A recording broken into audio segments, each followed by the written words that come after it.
All right, you can go ahead. Right, we have a few more people coming in. Well, there you go. Admit all. There you go. Yeah. Yeah, Okay. I've got it. Good. Good morning. Good afternoon, everyone. My name is Anthony Bloom, the Executive Director of the Mobiles for Education Alliance, and I'm thrilled to welcome great presenters and then the community that have joined us today for a terrific discussion about educational volunteerism, community of practice, but in particular, a white paper launch of this community that we'll be hearing about in just a few moments. The paper is Solving the Sustainability Challenges of Educational Volunteerism at Scale.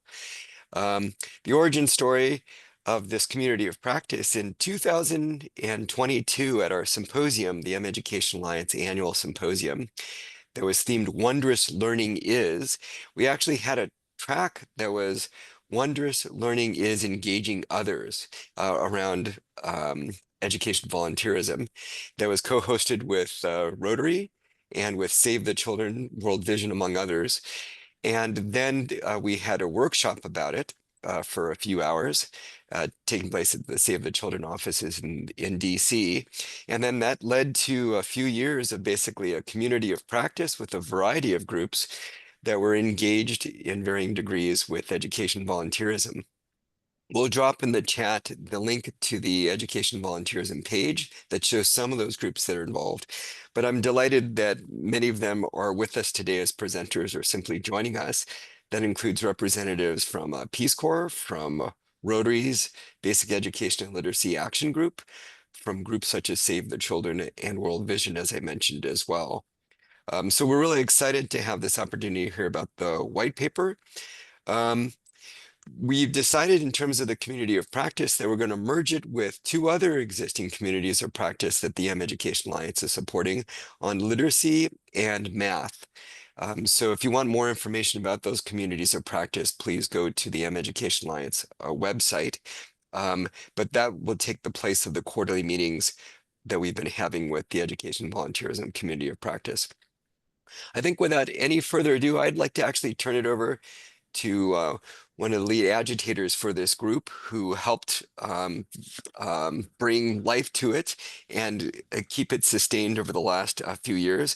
Heidi, we're thrilled that we had this opportunity to engage with Save the Children, and in your capacity as Senior Advisor of Quality Learning at Save the Children, your passion for this community of practice. I wanted to turn it over to you to introduce our presenters.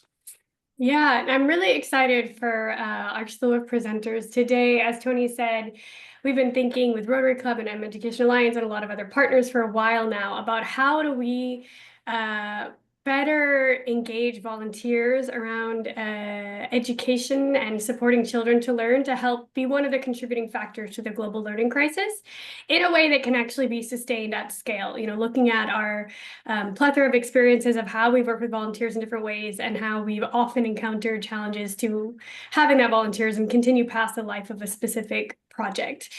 So very excited to have this slew of volunteers today for our presenters who are members of our community of practice. I'm also putting in links that will be useful, both the agenda that you can follow along with, as well as links to the community practice page on Education Alliance's website that has a link to our white paper, which we spent a lot of time on, and also a video we're going to be using for one of our presentations later, just in case there's any issues with streaming. You have the YouTube link there. So I'm really happy to be able to pass it over in a few minutes to Adrienne Barnes-Story, who's research faculty at Florida State University, their LSI part of the university. She's going to be kind of explaining the main points of this white paper, and we had the privilege to be able to have Adrienne as a consultant to help us really get together the ideas of the community of practice and get them on paper and in a form that is easily digestible, and then had the privilege privilege of having Adrian join us after the consultancy was over, just as a member of our committee of practice. So very excited to have her present on that. It will be a light touch overview. There's a lot more you can dig into in the white paper itself, but just wanted to kind of give everybody a taster and a teaser and really get us thinking around how we better support children's learning through educational volunteers. After that, we'll be moving on to a presentation by Ejiri Umutesi, who is a child protection and education technical program manager with World Vision International. She's done some amazing work in Rwanda in education, working through all the various systems there to try to make sure that potential barriers to educational volunteer sustainability can be reduced. So excited to hear about the lessons learned and work she has been contributing to there. And finally, we'll have a third presentation, which was delivered by Natalie Luge, who's technical advisor at FHI 360. She's on maternity leave right now, so luckily she was able to record her presentation in advance, so we'll listen to that recording. It's about some really amazing work their team did in Senegal, looking at supporting fourth graders with their literacy outcomes in a way that worked through the local systems that, you know, is a great example of ways we can actually think about sustainability and scalability of these initiatives. And her colleague, Julia Miller, also technical advisor with FHI 360, will be here to answer any questions folks have. And at the end, we'll move on to a Q&A session where I'm excited for one of our Rotary Belrag members, Carolyn Johnson, who's chair of the cadre of technical advisors and chair emeritus of that Belrag group at Rotary, to kind of kick off our discussion, kick off our thinking, and then we'll open it up for wider discussion. And we have a mentee prepared that we might use or might not use for that discussion, depending on how it goes. But without further ado, I'm really, really happy to pass it over to Adrian Barnes.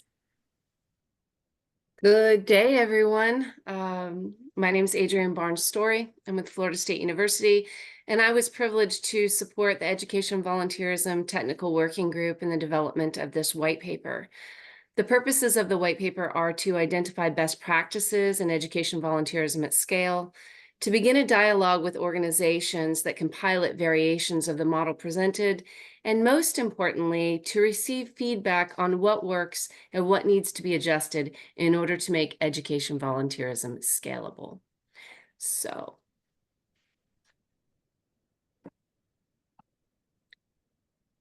think about whether your program uses volunteers.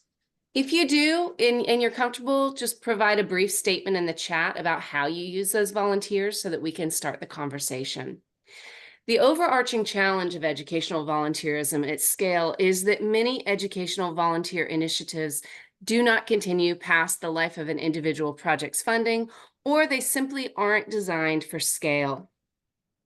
Members of the education volunteerism community of practice came together to discuss the details of the challenges to sustaining educational volunteerism and to brainstorm potential solutions. We've bucketed the challenges in terms of recruiting volunteers sustainably at scale, strengthening their capacity to do the volunteer activities in a way that can be sustained at scale, incentivizing volunteers in ways that can be feasible in the long term, and managing the volunteer pool. Instead of the previous approach to educational volunteerism, which often focused on key stakeholders within one project and really only looked at the layer of volunteers that directly work with learners, the educational volunteerism community of practice has proposed to develop a layered volunteerism model as one potential solution to sustaining educational volunteerism at scale. In such a layered volunteerism model, volunteers from the local community form the first layer of volunteers who do the work directly with learners.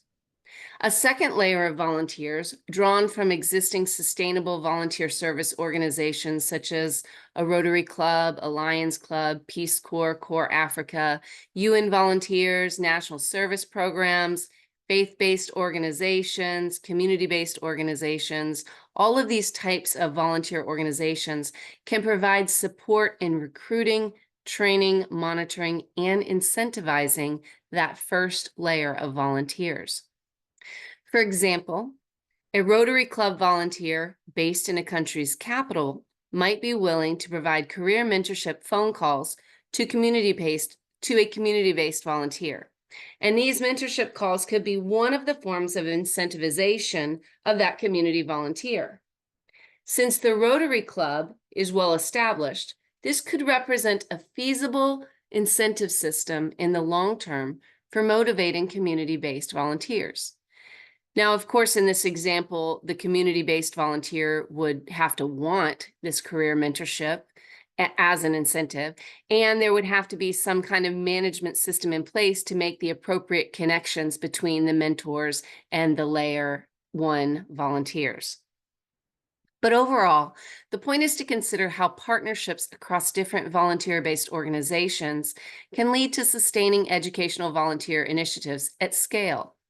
Each context would need to consider which are the right types of partnerships for their goals and contextual factors. If necessary, a third layer of volunteers can support the second layer. In this image, we've given an example on the right side how Education Alliance's Math Game Youth Ambassadors might be able to partner with volunteer-focused organizations. So the Layer 1 volunteers will be the youth ambassadors who work directly with the learners. The Layer 2 volunteers support the recruitment, capacity strengthening, incentivization, and management of Layer 1 volunteers. Now, both Layer 1 and Layer 2 would need to initially be trained by the Education Alliance, that first cohort. But after the first cohort is trained, the vision is that the Layer 1 volunteers would train additional cohorts of volunteers through an apprenticeship model, and the Layer 2 volunteers would train additional cohorts of volunteers at the Layer 2 model in an apprenticeship model. So the Rotary Club volunteer could manage the list of Layer 1 volunteers, keeping in touch by phone, ensuring that volunteers are regularly organizing math games and don't have any questions. And then the ambassadors could receive career mentorship from the Rotary Club volunteers.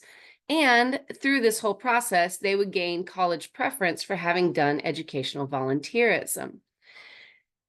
If there was more support needed for Layer 2, a third layer could be created, and those volunteers would be drawn from local organizations that could serve to support the Layer 2 volunteers. And so think about how your organization could utilize this model with literacy or numeracy programming. We're going to have a time for discussion later, and we really hope that you'll be able to contribute some ideas to how your organization might be able to use this model. I want to dive into those 4 areas. These were major challenges that repeatedly came up throughout the discussion. And we've got some ideas about how we could problem solve. And again, we really welcome your input and welcome your thoughts. And if there's anything additional that you see is just glaringly missed, kindly let us know, and we'll definitely consider it for the next version of the paper. Within the overarching idea of a layered volunteer model, the white paper dives into more detail in the different potential challenges and solutions of educational volunteerism. In terms of sustainable recruitment systems for volunteers at scale, we recommend a few steps for considerations that educational volunteerism partners will need to take. Some of these steps will overlap with the steps that are needed to form the partnerships with organizations in the first place, but some need to be seriously considered. And these include conducting background research to identify the educational challenges to be mitigated through the volunteer model. It would be beneficial to engage mid-level actors in order to build a system that can be used in all or some smaller communities as needed. Identifying existing sustainable service or volunteer organizations or institutions, and develop ideas about the roles that each partner might be able to fulfill in the model, and the types of volunteers that are available in the context of the country. Not all communities will have an established volunteer organization, but they may have community-based organizations that could be trained on how to manage this type of model. Engaging the consortium to map partner roles, develop potential volunteer models that they could support simultaneously, and further develop volunteer profiles. Conducting inclusive community engagement activities to identify and prioritize educational needs present in the community and volunteer availability. Discussing communities' preferences and schedules to develop a timeline of recruitment that makes sense with the educational needs and the availability of potential volunteers. From the beginning, teams should establish how often and when recruitment drives would take place. And employing a multi-pronged recruitment campaign through regular local organizations, community platforms, and/or by leveraging those layer 2 volunteers to raise awareness of volunteer opportunities and actively encourage participation from diverse members of the community.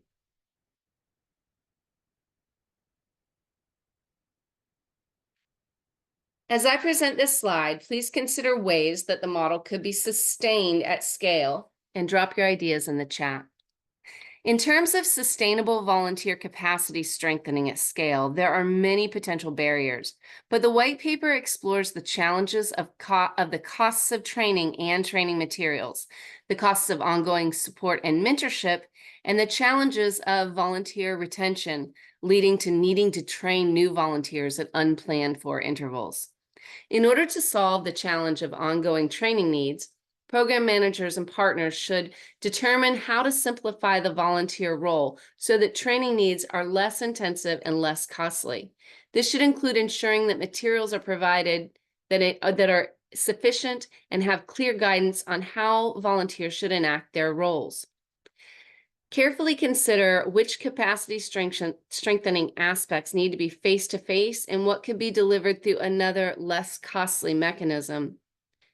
Determine the frequency and duration of each format of training, leveraging low and no cost options when possible, considering all formats of training.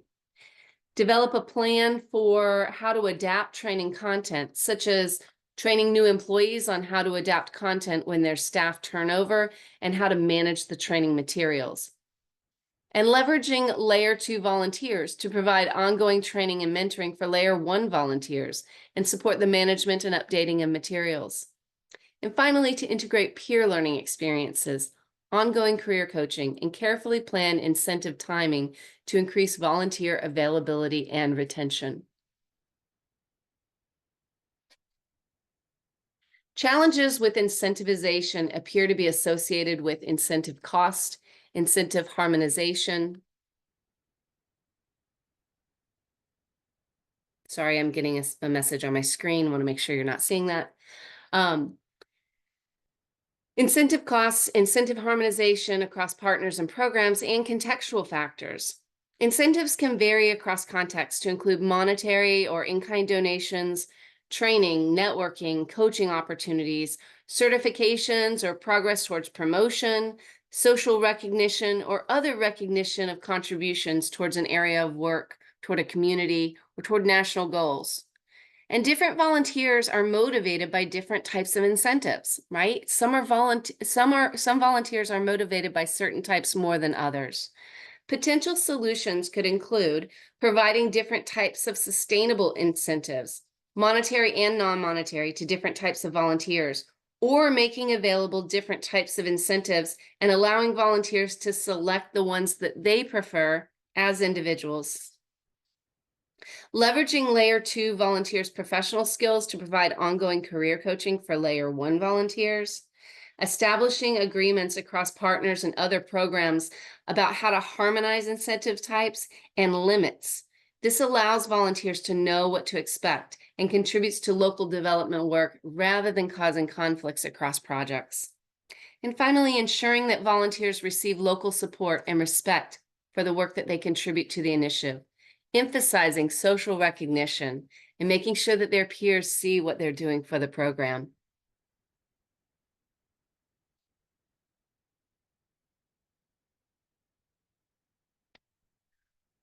How do you think you can use this guidance in your organization? We welcome you to check out the white paper, Solving the Sustainability Challenges of Educational Volunteerism at Scale. We'd love to hear from you if you have other examples of what's worked for your literacy and numeracy focused organizations in sustaining and scaling educational volunteer initiatives. And we'd like to discuss any potential challenges you see or questions you have.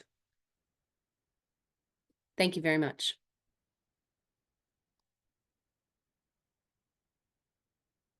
Thank you so much, Adrian. We'll pass over now to Egidia, who's going to speak to us about some of her experiences with educational volunteerism. I think especially plugging into some of those incentive challenges and harmonization of incentives that she has worked on with the government and other partners there.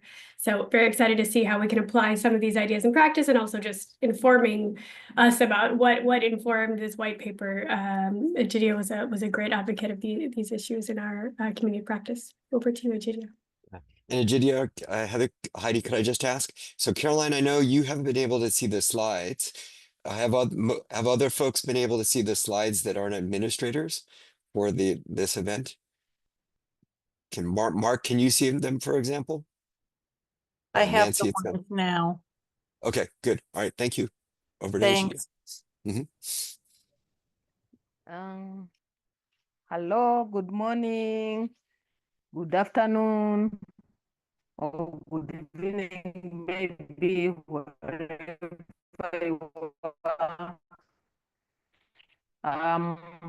Egidia Mutesi, and I will be just presenting voluntarism in Rwanda, basically. My colleague Mike, whom we have been working together, couldn't make it. I hope Heidi know better that the wife has gone to the surgery, so he couldn't make it. So this picture demonstrates the celebration of international volunteers hosted, and we have different representatives of the volunteers, and also government took time to really acknowledge the work of volunteers publicly. Of course, we cannot count all the tireless work that they have done, but we do recognize as on behalf of the government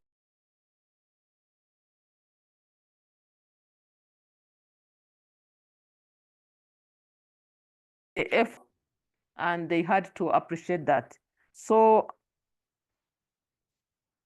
oh my goodness, it's not moving.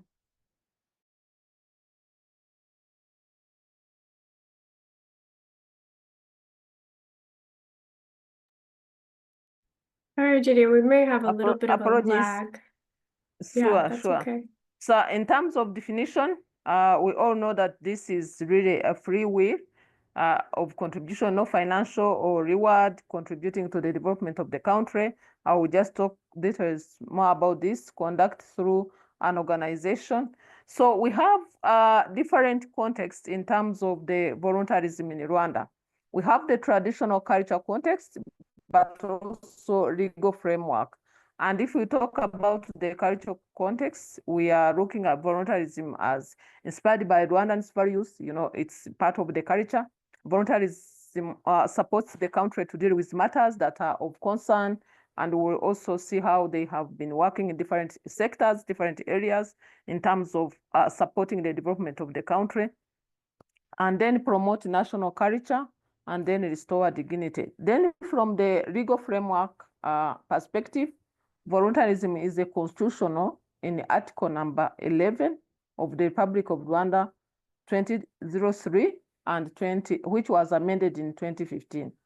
So even from the presidential order of this number relating to the sector, cell and village, Article number 7, 23 and 41 and 53 declares sector, cell, and village councils and village executive committees volunteers. So we have, even at the local level, the leaders who are still serving the national, the government or the national citizens as volunteers. So we have also a national volunteer policy, was established in 2013, and it is under the process of being updated and reviewed. So we also consider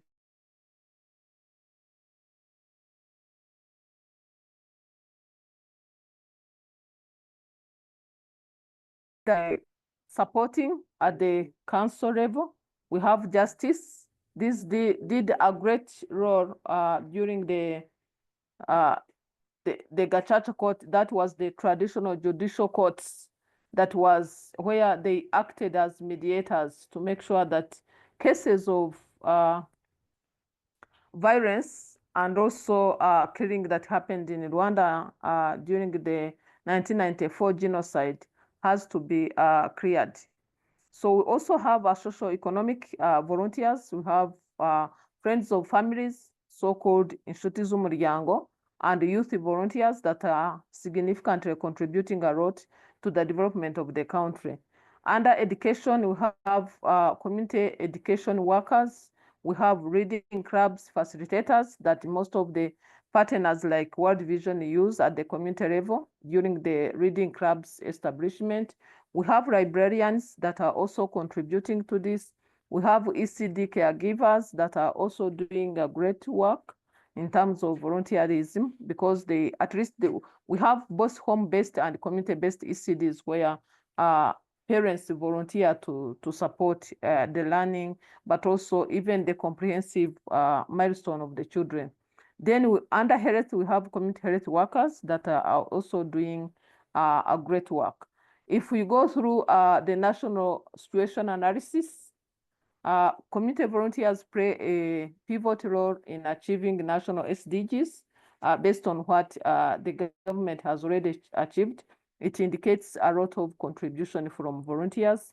We have international NGOs like UNV, VSO, Red Cross, World Vision, Peace Corps, that work closely with volunteers and engage with them as key partners.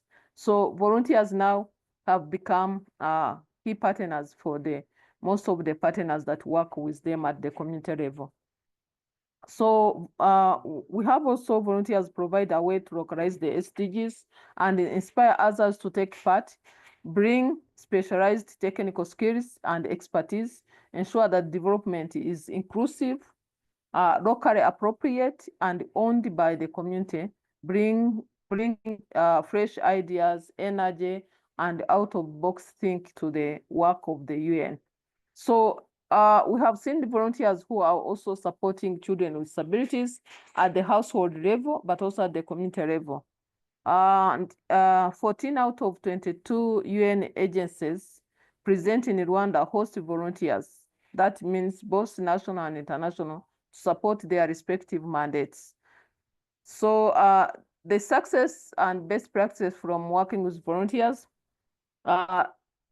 with World Vision, they have supported to establish and facilitate community reading clubs, facilitate parenting groups, and also awareness raising on parenting sessions, positive parenting sessions, identify, assess, and refer children with disabilities, different levels, depending on the disability categories and issues identified, conduct home visits, support families, and ensure child protection is adhered. ECD caregivers in home and community-based ECD centers is taken up by volunteers. Librarians in the community libraries, they are also supporting a lot, especially when we work with them through USAID-funded project Uburezi Wacu. They have been significantly contributing their efforts on the management of the libraries. Then advocacy and awareness raising for children, it has also been a good practice. Then Rwanda volunteerism policy, it is yet to be updated. We are also working with the Ministry of Local Government to do integrated strategy framework to be developed. We are doing a level of coordination volunteerism to make sure that they have that framework that brings together all the volunteers. Then we have agreed with the government to develop motivation guidelines to make sure that we are able to have a clear guidelines. Whoever wants to use the volunteers should refer to those guidelines. Then an online database for volunteers. This is also something that the government has thought about, and we are working on it together. Then in terms of the strategic interventions, we are also looking at the review to update the national policy, which I have already mentioned, strengthen the coordination and collaboration of volunteers. This is also something that will be that will be addressed through the framework. Volunteers mapping and recognition. We also want always to appreciate their work and their role publicly. So this is something that will continue to happen. Capacity building to volunteers to deliver effectively. You know, they also may have some gaps in some areas, but we want to make sure that they have all the skills required to make sure that they deliver. Then deliver harmonized incentives, which we will also do under motivation guidelines, provide monitoring tools to document the impact of volunteers' work to the development of the country. So this is all what we have been assessing and also looking at within the government of Rwanda, but also within the organization as World Vision, who uses a lot of volunteers, not only at the education sector, but also in the other sectors where we do intervene. Thank you so much. Over to you. Thank you so much, Ajiti. It was so heartwarming to see all the ways that educational volunteers can really support children's learning at home and in the community from those examples, and also to just see how Rwanda is really leading the way in terms of coordinating across different types of volunteer organizations and making sure that that coordination happens, that there's harmonization amongst incentives and all those things that you really helped make sure that we captured in our white paper. So thank you so much for that presentation. Effie is going to help us by sharing the video from our colleagues at FHI 360 from Natalie Luge. Effie, let me know if we're ready for that. Okay, perfect. Let us know in the chat if you can't hear or anything, but hopefully it works. Hello, everyone. Thank you for having me. My name is Natalie Luge, and I'm an Education Technical Advisor with FHI 360. And today I will be providing an overview of a case study of an education volunteerism program that I supported through the USAID-funded Senegal Passerelle program. Briefly, education volunteerism was piloted through the USAID Senegal Passerelle program. This project aimed to provide girls and boys ages 9 through 16 in the Casamance and Kédougou regions with access to basic education opportunities. One of the project's key activities was the establishment of an extracurricular remediation program led by community-selected facilitators. These facilitators provided targeted support in French reading and math and social-emotional learning for the 25 lowest performing grade 4 students, twice a week in each school. Just to note that this program was provided annually to grade 4 students, and over time, the project made adjustments to the program to better fit the needs and levels of learners and to better support facilitators to better deliver the program. By year 5, an impact evaluation found that students who participated in this remediation program had scores that were approximately 7 to 9 percentage points out of 100 higher in reading and math when compared to peers with similar levels of academic performance, but who did not participate in the remediation sessions. This was a statistically significant result with a 0.35 standard deviation effect size, which is quite a large effect size when compared to similar interventions. How was the remediation program defined? Early on, the project sought to determine the model for this remediation program. The project defined and piloted 2 models in total in order to identify which one would garner the most effective results, function best, and be most likely to be sustainable beyond the life of the project. So the first one we piloted was a school management committee-led program. And so the school management committee would identify facilitators and provide ongoing support to them. The second one was more community-led, whereby the community itself would then need to mobilize local resources, including facilitators, to deliver the remediation sessions. The school would serve as a pedagogical partner to support the program. And so in the end, the pilots showed that the school management committee-led program was the most effective in terms of obtaining results from students and was likely to be more sustainable since it was more school-driven and could rely on school management committee resources to continue beyond the life of the project. So how are facilitators recruited in the selected model? First off, the project worked with the school community management structure to integrate remediation into their annual school action plan to address student learning needs. Grade 4 teachers in the school then administered a project-developed assessment to identify students that were most struggling with French reading and math, and made recommendations of students in most need of remediation based on these assessments and on their in-classroom performance. The school management committee then worked with the parents of these identified students to convince them of the importance of participating in these sessions. Then the school management committee and these identified parents then participated in recruiting and selecting facilitators to lead these sessions.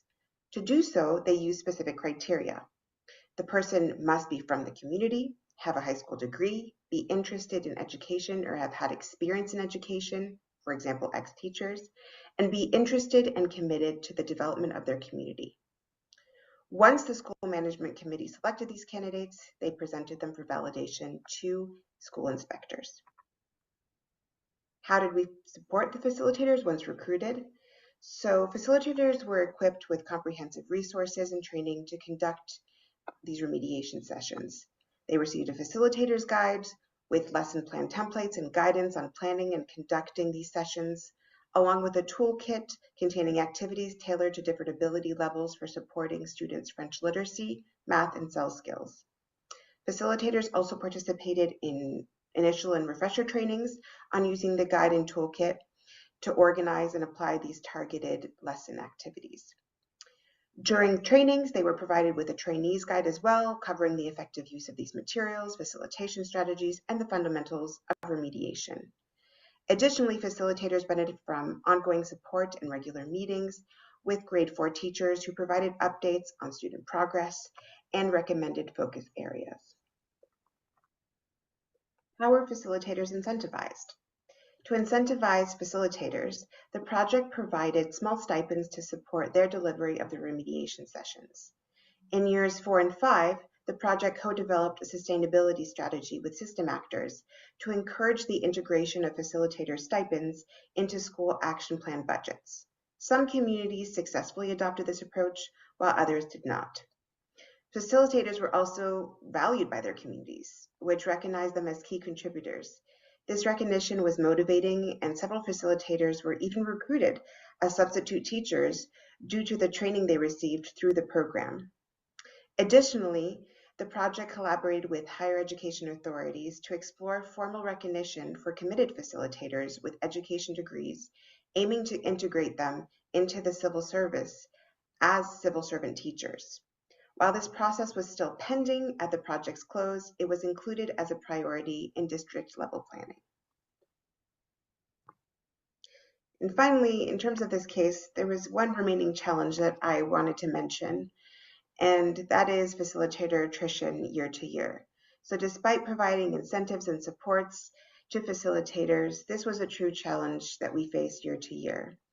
To address this, the project established a handover mechanism with local education authorities, including the transfer of facilitator training resources for inspectors in schools to enable them to effectively train new facilitators as replacements were needed. And that is a high-level summary of USAID Senegal Passerelle's Education Volunteerism Program. Thank you very much for listening. I'm so excited we got to hear from Natalie and Julia. I don't know if you want to come on video just for a second. Julia is here from FHI 360 to help answer any questions about the program, as Natalie was not able to make it today. Julia, I don't know if you want to just say a word or two about kind of this educational volunteerism approach in Senegal and what you felt like was kind of most impressive or stands out to you as something that FHI 360 hopes to take forward into the future. I would just say we had a lot of multiple touch points. A lot of municipalities really did, or villages did embrace this approach, and we we worked not only with sort of governmental, mayoral, local authorities, but also religious authorities who are also quite important in Senegal. And that was, I think, a good strategy as well. Yeah, I love those themes of all those multiple touch points and that partnership really that is coming through here and through our white paper as well. Just making sure that as we approach educational volunteerism, we're thinking about not just how do we make this happen in our project or with our team, but really thinking outward, who are the right stakeholders to involve in the process from the beginning to really enable that sustainability. So that's great to hear. I'm going to pull up a Menti for us to use, but while I'm doing that, I first wanted to, and while people are signing into the Menti, I wanted to pass on to Carolyn Johnson of Rotary Club, who's been kind of involved with our community of practice and thinking on this educational volunteerism pieces from the beginning, to sort of first give her sort of reflections based on what we've been talking about in the webinar and the white paper, and just how we can continue to keep the momentum going forward in educational volunteerism. So Carolyn, over to you. Thanks, Heidi. And thank you for this opportunity and for the opportunity to have been involved with this program since the beginning. I am a volunteer. I am a member of Rotary. Rotary is 1.8 million members throughout the world who work. We're a service organization, and we work in a number of different aspects, but one being particularly in literacy and education. Adrian, I think we need to recruit you to be a new Rotary member. You described what we do perfectly in your examples on how Rotary members can get involved in projects. As I said, we have Rotary members around the world. We work as in-person volunteers on projects, but I think most importantly, or where we do our most effective work, is when we partner with other organizations, organizations who are implementing projects, and we can provide the manpower, we can provide the oftentimes some funding for projects, and we can provide awareness within the community and advocacy. I'm working with a couple of projects right now, an advocacy program in Kosovo. They put a new science and technology requirement into the curriculum, and Rotarians there are going into the schools and working with the teachers to develop the curriculum into hands-on projects by providing robots and drones where the kids are learning to build them and program them. We are creating greater awareness in Uganda, working with a project there where the government just has a new curriculum for the secondary students. And so Rotary is going into the communities to train the teachers, work with teachers so that they really know how to deliver the curriculum. Can we do this by ourselves? Absolutely not. Do we do this independent of other organizations? Absolutely not. It's through volunteerism and through partnering that we really are having the greatest impact. We're local, we're grassroots, but we're also international. And one of the unique, I think, aspects of Rotary is when we do grants, when we do projects, many of these, the larger scale projects, require having both a local host partner who is going to be the host, the implementers for it. We work with a partner organization, but we also need to have an international partner for many of these projects. And by having an international partner, it creates so much better awareness of the similarities and the challenges that we have with education around the world, and really builds a strong partnership and a strong awareness, and brings the world together to make it a little bit of a smaller place. I would be remiss if I didn't mention BELREG, the Basic Education and Literacy Rotary Action Group. Some of my colleagues are on the call with me. Tony Bloom, certainly, who is a member of our board, Joan Littleford, who is also a member of our board, and Nancy Leonard, who is the president of our board.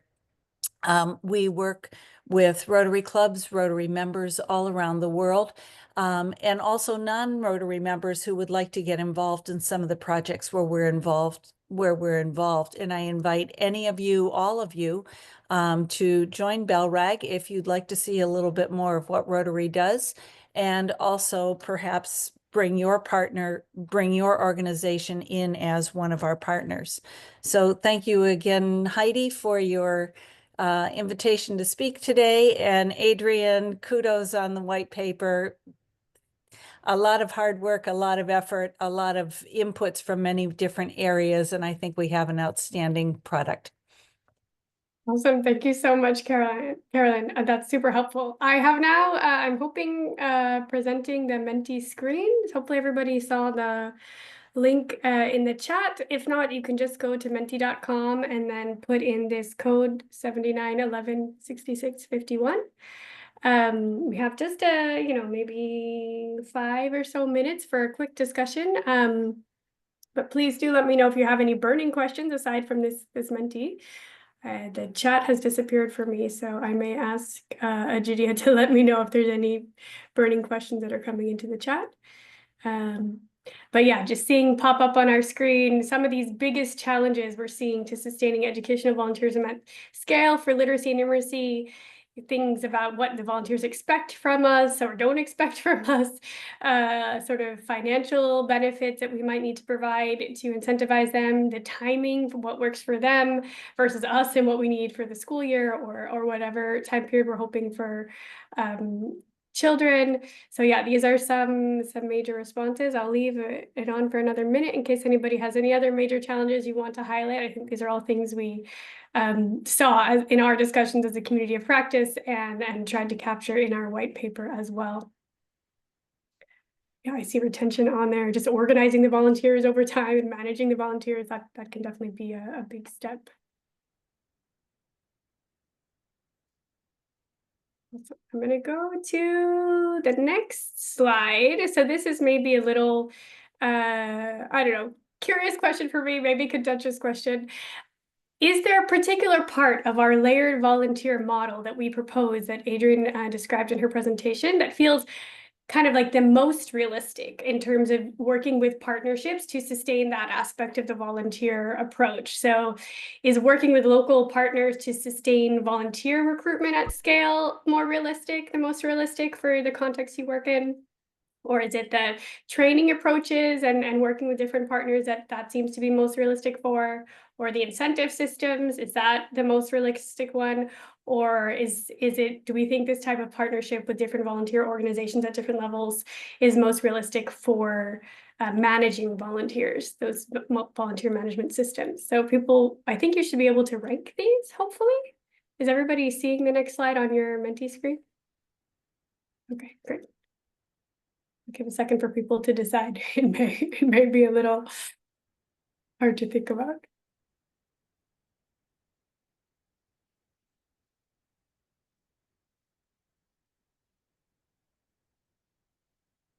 And let me know if the question isn't clear.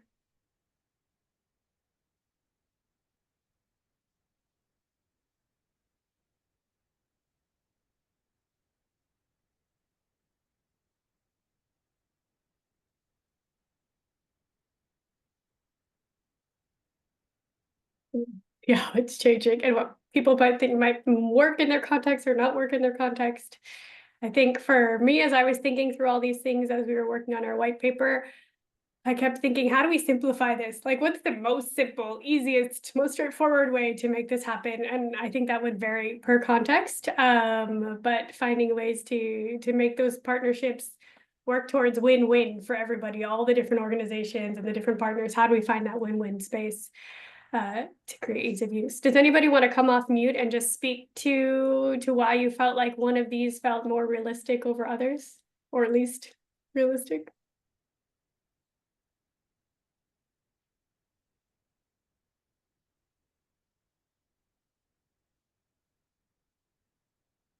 Can't tell if there are any hands up.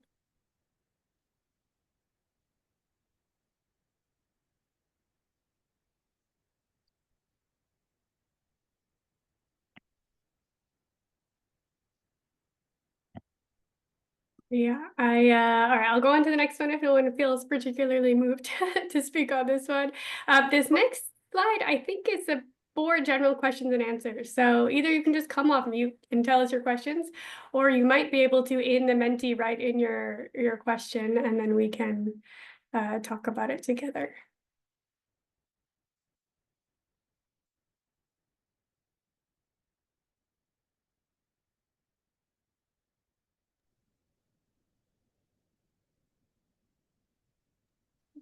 Okay.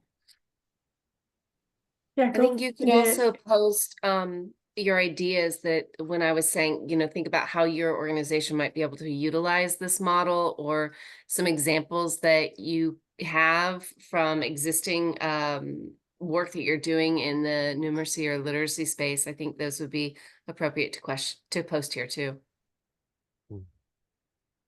Definitely. Mm. This first question on our screen, I think, to my knowledge, this is a kind of new idea, this layered model of volunteerism. So Egidia spoke to the ways in which different organizations are working to coordinate now.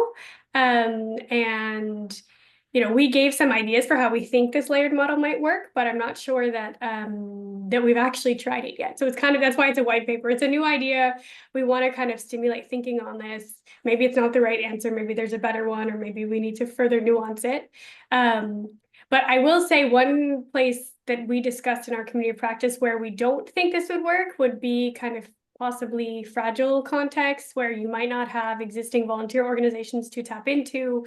So you might have, this might not be the first approach in those contexts unless you have organizations that you can partner with in other ways. But kind of on face value, we thought this approach would work better for more stable contexts. I don't know if anybody else wants to jump in with your answers to this question. Yeah, Mark, do you wanna jump in there? Sure. It's a question, but it's really a problem. I've used this kind of train the trainer and train the trainer of trainers a few times. And in my field, which is mathematics, I find the hard part is fidelity of implementation. Just anecdotally, I show people a game or a puzzle mathematically, and we work on it. And then when they go into the field, it gets transmuted into a guessing game or a game of chance, and the mathematical content gets lost. And the more layers you go through, the more likely this is going to happen. So I'm not sure what to do. Well, I know what to do about it theoretically, but it's hard to implement. You don't even know about this process, this problem, unless you go into the field and observe what's happening. That's the first thing to do. And the second thing is, well, as with any professional development, the key is follow-up. Follow-up it won't prevent this issue, but it will sort of ameliorate it. And the other thing about follow-up, it addresses the issue of, will they actually use the training because somebody cares? So that's an aspect of it. And when I work internationally, it's a little tough because I'm not in the country. If I go for a week and then I leave, there's an issue there. Not unsuccessful, not it doesn't spoil the whole thing. But I think that for me, that's the hard part. Yeah, that totally makes sense. And it reminds me both of in our capacity strengthening section of our white paper, we talk about how there's a need for that ongoing training. It can't be like a one and done sort of training. And it also reminds me of what, maybe Julie can talk to this, what was done in Senegal by FHI 360, where they provided I think it was like packets that made it a little bit easier for the volunteers to follow step by step. But I don't know, Julie, if you could speak to that a little bit more about what made that successful or not, or any lessons learned you have for those of us looking to ensure fidelity of implementation when we're training volunteers through cascade models. Well, I know that we revised the materials several times in light of feedback that we got. We were oftentimes relying on, as many projects do, local stakeholders to do the monitoring, and that's not always easy for them because they don't always have the budget or the time to go out to remote locations to do this kind of monitoring. So while we had some project monitoring, the local monitoring in many contexts, not just Senegal, can be challenging. So yeah, thank you. No, there's that's that. helpful. And I think it's just these types of challenges that we want like people to be thinking through and finding sort of what are the iterations you have to do in the process to get to the simplest solution that allows us to help kids with math and literacy in ways that actually are helpful and can also be sustained at scale.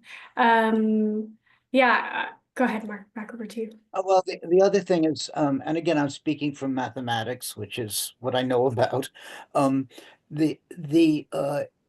Another way to avoid it is to keep things simple.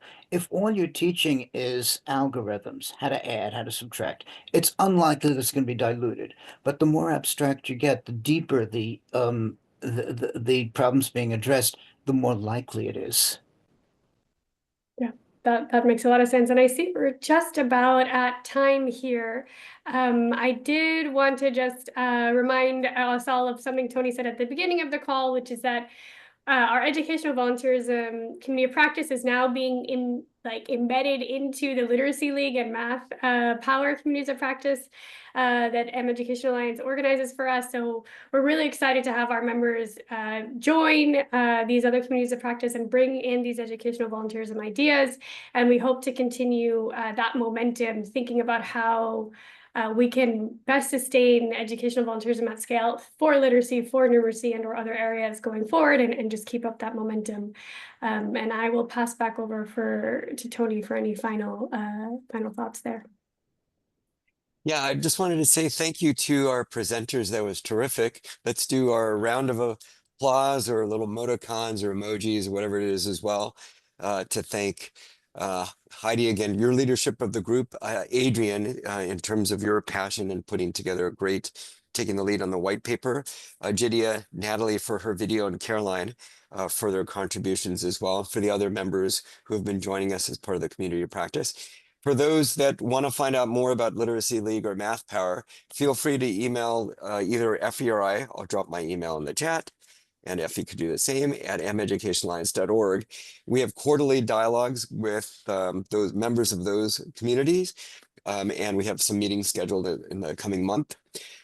We also anticipate the Education Alliance is organizing 3 symposia in 2025, one in Nairobi that's taking place in July, one in the Pacific, so if you want to go to Fiji, that'll be for the Pacific Islands in September, and then one, the Global Education Symposium in the DC area in October. And all of them, we'd love to have education volunteerism represented. So if those events are of interest, please let us know. Heidi and Adrian also think we could put together an e-news. The Education Alliance puts out a bi-weekly e-news. We'd be happy to have an issue in the coming weeks or on education volunteerism. And Mark, I'm thinking of Pi Day is going to be in March, so that might be a good time for us to highlight math-related activities.